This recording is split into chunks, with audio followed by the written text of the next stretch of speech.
Olá, muito bom dia a todos. Eu sou o António Tadeia. Este é o Futebol de Verdade, edição de quarta-feira, dia 30 de outubro de 2019.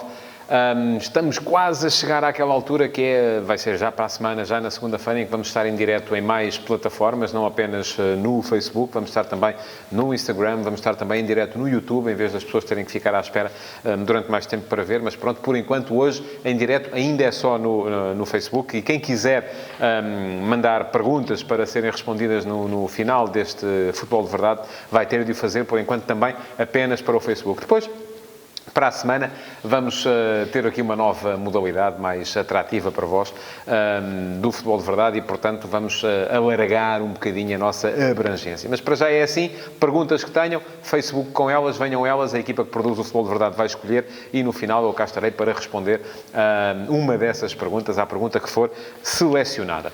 Hoje vamos já começar a lançar a jornada número 9 da Liga Portuguesa, que começa precisamente hoje à tarde, e, sobretudo, centrando a atenção nos jogos do Benfica e do Futebol Clube do Porto, os dois líderes da competição, que hoje vão jogar ambos e vão continuar ali, em princípio, aquela sua corrida ombro a ombro, que ainda vai durar muito tempo.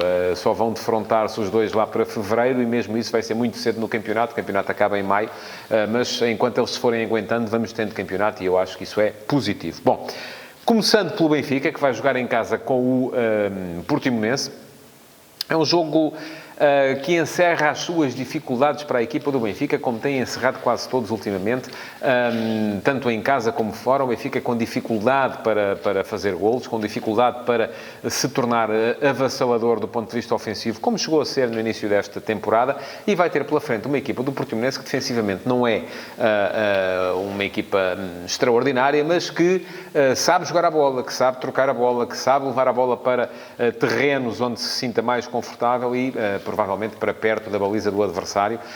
E isto pode dar um jogo das duas uma, ou desbloqueador para o Benfica, que se hoje conseguir aproveitar o facto deste Portimonense não ser uma equipa que se centra muito nas suas missões puramente defensivas, e se o conseguir poderá então sim desbloquear e voltar a encontrar o seu futebol, ou então um jogo que poderá agravar aquilo que o Benfica está a viver, porque, já o disse, este Portimonense tem condições para chegar à luz, ainda na época passada se viu isso, chegar à luz e discutir o resultado, e não é discutir o resultado com um autocarro à frente da baliza. É verdade que o António Folha mudou recentemente o sistema tático da equipa do Portimonense, passou a jogar com 3 defesas, com 3 centrais, fê-lo no jogo em Barcelos contra o Gil Vicente, que empatou a uma bola, e isto vem precisamente de encontro àquilo que tem sido a maior dificuldade do Benfica nas últimas partidas, porque o Benfica sofre quando os adversários ocupam em demasia o espaço interior. Isto começou a ser detectado, porque o Benfica geralmente ligava o seu jogo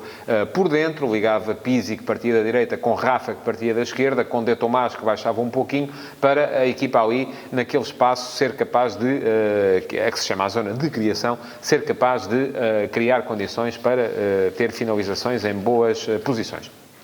Acontece que ultimamente os adversários perceberam isso e já foram vários a criar dificuldades ao Benfica na Luz. No campeonato, o último foi mesmo o Vitória Futebol Clube, que a jogar em 4-5, em 4-1-4-1, foi mais assim, mas pronto, com os mesmos 2 centrais, um médio defensivo e 2 médios centro, os mesmos 5 homens no espaço interior, que em princípio o Portimonense vai ter hoje também, embora posicionados de outra forma, 3 centrais e depois 2 médios, criou dificuldades à ligação de jogo do Benfica. O que é que isso leva ao Benfica a fazer muitas vezes? A jogar por fora, porque se não consegue jogar por dentro, joga por fora, e quando joga por fora, muitas vezes tem de cruzar, e aí depara-se com outro problema, que é um ponta de lança, que é Seferovic, que é muito importante, muito útil quando a equipa tenta explorar a anterior forma de jogar, porque é um jogador que, ao ir constantemente em busca da profundidade, alarga o espaço entre as linhas e alarga esse espaço interior para a equipa jogar, mas que, se a equipa joga por fora e cruza, sente mais dificuldades, porque aí o que se lhe pede muitas vezes são finalizações a 1, 2 toques, e nisso ele não é, de facto, o melhor que o Benfica tem. Eu já ontem lancei aqui a suspeita de que Bruno Lage poderia eventualmente mudar alguma coisa em termos de ataque do Benfica. Estou curioso para ver como é que vai ser logo, se Seferovic vai manter ou não a titularidade. É um jogador no qual o treinador se tem baseado desde que chegou, mas é um jogador que neste momento não está a responder àquilo que o Benfica mais precisa, sendo um extraordinário jogador na mesma. Isso não está em causa. A questão é que, tal como o Sérgio Conceição, e eu já lá vou, explicou relativamente ao Marega, os jogadores, para estarem num Benfica, num Futebol Clube do Porto, têm que ser bons. Agora, cada jogo pode exigir uma nuance estratégica diferente. E eu acho que aquilo que o Benfica está a atravessar neste momento exige, de facto, uma nuance estratégica diferente. Ainda assim, olhando para a imprensa, aquilo que se perspectiva o Benfica a jogar com Seferovic e Chiquinho no apoio. Estou curioso de ver também se assim for, porque Chiquinho ainda não foi titular em jogos de competição a jogar naquela posição, na posição de segundo avançado. Vai ser curioso verificar como é que as coisas vão correr. Eu acho que Chiquinho não tem as mesmas condições de Rafa, apesar de ser um jogador também ele rápido, mas não tem a mesma condição em velocidade, não tem a mesma tomada de decisão. Poderá ter eventualmente até uma melhor precisão na definição. É um jogador que finaliza melhor, é um jogador que eventualmente até passará melhor, mas tudo aquilo que está antes e tudo aquilo que está antes desse momento, do momento da definição, Rafa faz melhor do que Chiquinho, sobretudo se tivermos em conta as exigências daquela posição, da posição de segundo avançado. E isso, daí que me deixa alguma curiosidade em ver como é que o Benfica vai jogar, se com Seferovic e Chiquinho, se com Seferovic e De Tomás, se com Vinícius e Chiquinho, se com Vinícius e De Tomás, ou até se com Vinícius e Seferovic. Pode acontecer tudo ali no ataque do Benfica. Felizmente, para Bruno Lage, opções não lhe faltam. Do outro lado, já o disse, o Portimonense, equipa que joga bom futebol, equipa que tem criativos, capazes de criar precisamente problemas à defensiva do Benfica, que tem um finalizador, enfim, que já não está fisicamente nas melhores condições como estava quando jogava no Futebol Clube do Porto, Jackson Martínez, mas ainda assim é um finalizador que impõe respeito. Tem Tabata, tem Ailton Boa Morte, tem jogadores com condições para criar problemas, até Lucas Fernandes também, para criar problemas à equipa do Benfica. Veremos como é que vai correr. É um jogo acerca do qual me motiva alguma curiosidade e também acerca do relevado, ver como é que vai estar o relevado da Luz. O Benfica já aparentemente assumiu que vai trocar o relevado, que este último relevado que foi colocado no seguimento não apenas do Congresso das Testemunhas de Jeová, mas também dos concertos de Ed Sheeran, não correu bem, não ficou bem. É verdade, já houve lesões, o Yonder Cádiz lesionou-se ali, o Chiquinho lesionou-se ali, o Rafa lesionou-se ali, tudo situações relacionadas aparentemente com o estado do relevado, que está solto, e isso já terá causado muito mais prejuízo, se calhar, embora este seja dificilmente contabilizável, do que o lucro que deu a organização destes eventos à SAD do Benfica. Portanto, há que pensar, há que ponderar também se estas situações são positivas e se é verdade que foram no final da época, é verdade que havia todo o verão para trocar o relevado e que as contas deviam ser muito mais simples de fazer. Devia ser a receita que vem da organização dos eventos versus o custo do novo relevado. A questão é que há aqui um fator risco que não correu bem, que é se o novo relevado vai ou não ficar bom. E este, de facto, não ficou. Já todos os clubes em Portugal tiveram problemas relativamente ao relevado, toca agora ao Benfica. Enfim, toda esta questão do risco deve ser cada vez mais bem avaliada. Entramos no jogo do Porto. O Porto vai até à Madeira para defrontar um Marítimo que não tem sido igual a si próprio esta época. Tem sido um Marítimo frouxo, um Marítimo sem capacidade competitiva, que já saiu da Taça de Portugal, que no campeonato está mal, e que, apesar de já ter empatado ali com o Sporting, eu julgo, não sei se já havia futebol de verdade nesta altura, mas se não disse aqui, tê-lo escrito, que houve muita gente a dizer que o Sporting tinha conseguido um ponto na Madeira, porque o Marítimo é sempre um adversário perigoso a jogar em casa. A ideia com que eu fiquei na altura foi precisamente a contrária, de que o Sporting tinha começado ali a perder pontos, tinha perdido 2 pontos, porque aquele Marítimo não me tinha convencido. Ainda não me convenceu. Vamos ver se no jogo de hoje a equipa de Nuno Manta Santos me convence. O treinador também está ali um bocadinho periclitante, um bocadinho na corda bamba, à espera que apareçam resultados do seu trabalho. É um treinador com trabalho mostrado no Feirense, um trabalho de longuíssima duração. No Marítimo, já se sabe, é um clube diferente, é um clube que troca de treinadores com alguma frequência, até porque muitas vezes os treinadores têm que se deslocar para a Madeira e ninguém estará disponível a mudar-se de armas e bagagens para lá. As pessoas vão lá muito naquele espírito de comissão, de fazer 1 ano, 2 anos e depois voltarem para o continente. E há bons treinadores madeirenses por aí, não é? Olha, o Ivo Vieira, e que já lá esteve também no Vitória Sport Clube, acabou também por não vingar. Mas a questão relativamente à equipa do Futebol Clube do Porto é perceber um bocadinho como é que vai jogar Sérgio Conceição. Sérgio Conceição, a partir do jogo com o Rangers, ou a partir de meio do jogo com o Rangers, e depois também no jogo com o Famalicão, testou uma nova nuance tática, e como ele muito bem disse ontem em conferência de imprensa, isto não é só chegar ali aos jogadores e dizer, bom, agora é 4-2-3-1, agora é 4-4-2 assimétrico, agora é 4-3-3. Não, as coisas têm a sua complexidade.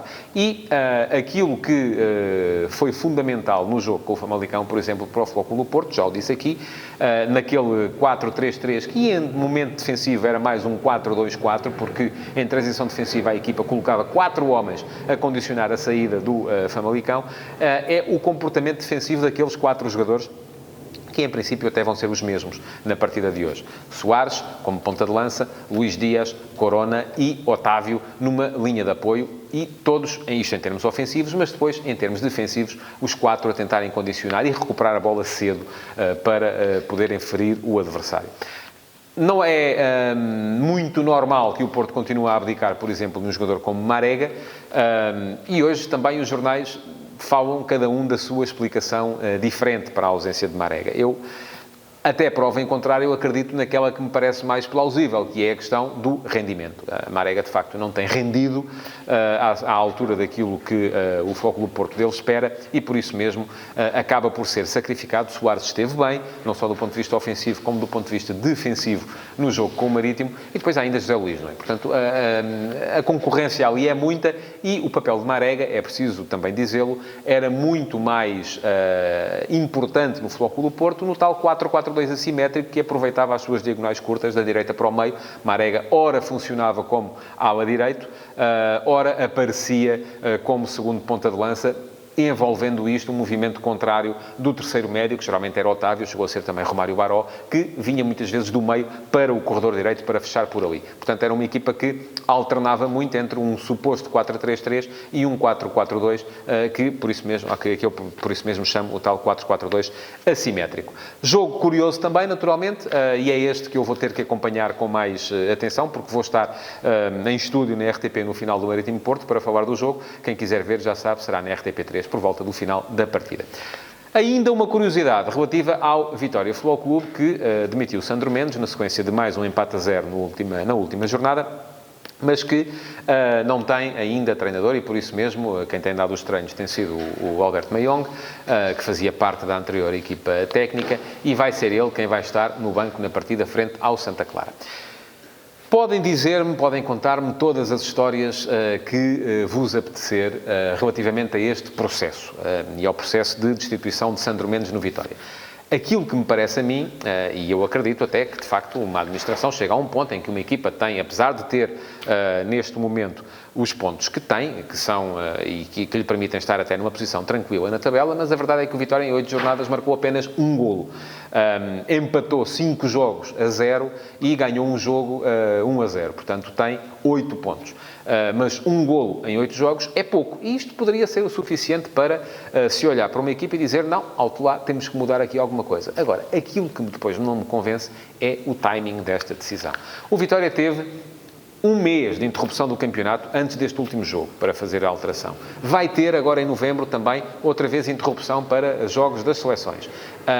E resolve fazer a substituição por razões que aparentemente terão a ver com a filosofia de jogo da equipa, precisamente na altura em que a equipa vai ter mais jogos. Joga agora contra o Santa Clara, vai ter outra vez jogo de jornada no fim de semana, vai ter outra vez depois no outro fim de semana a seguir. Portanto, estamos aqui a falar de uma substituição que, eu ia dizer isto também, contem-me as histórias que contarem, para mim, não tem a ver com filosofia. Para mim, houve ali alguma coisa, e alguém um dia há de explicar, relativamente ao Vitória, o que é que se passou entre o Sandro Mendes e a administração da SAD do Vitória. E, bom, vamos passar então às perguntas para hoje, ou à pergunta para hoje. Tenho que ver aqui qual é a pergunta que foi escolhida.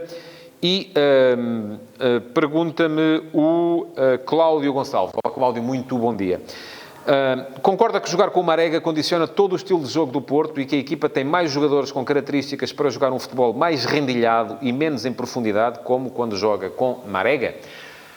Ora bem, eu não olho para o Soares ou para o Zé Luís, apesar de serem jogadores com outros atributos técnicos, não olho para eles como jogadores que peçam um futebol rendilhado. Aliás, o próprio Soares também é um jogador que busca muita profundidade. Zé Luís é diferente. Zé Luís é um jogador que baixa mais e que, inclusive, participa mais no processo criativo da equipa.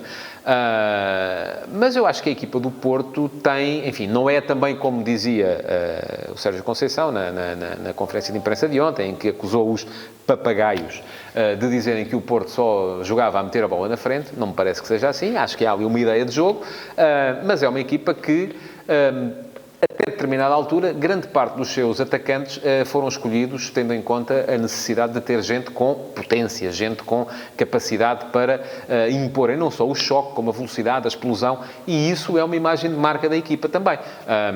Não vou dizer que não há processo, é claro que há processo, é claro que aquilo é trabalhado. Não vou dizer também que a inclusão de jogadores como o Luís Dias, como o Corona, que já lá estava, no entanto, não condiciona o futebol da equipa. Claro que condiciona. Corona é um jogador muito forte no 1 para 1, Luís Dias também, são jogadores que têm o tal futebol mais rendilhado do que o Cláudio fala, mas se quer que lhe diga, para mim, o grande problema da inclusão de Marega tem mesmo a ver com a deficiência no primeiro toque, a deficiência na finalização, que já era um problema com a Aboubakar. Eu tenho esta conversa há alguns anos relativamente à possibilidade de ser a Aboubakar o ponta de lança do Futebol Clube do Porto, porque é um jogador que no primeiro toque, é um jogador que precisa de espaço, tal como Marega, é um jogador que precisa de espaço para explodir e aí sim torna-se absolutamente temível. Ambos são assim.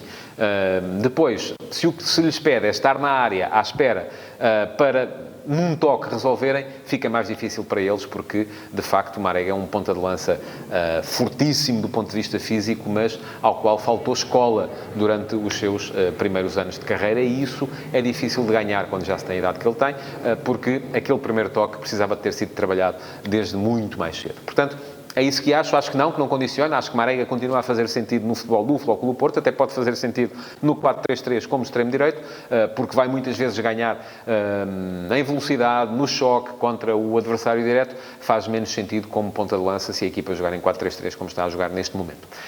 E pronto, chegamos ao fim do Futebol de Verdade de hoje. Não se esqueça de reagir, de pôr like, de comentar, de partilhar esta emissão e não se esqueça também que o Futebol de Verdade já está em podcast e, portanto, pode subscrever o podcast do Futebol de Verdade para depois receber as notificações no seu telemóvel e poder ouvir este programa diário sempre que for, por exemplo, no trânsito ao volante do seu automóvel. Muito obrigado por ter estado desse lado e até amanhã.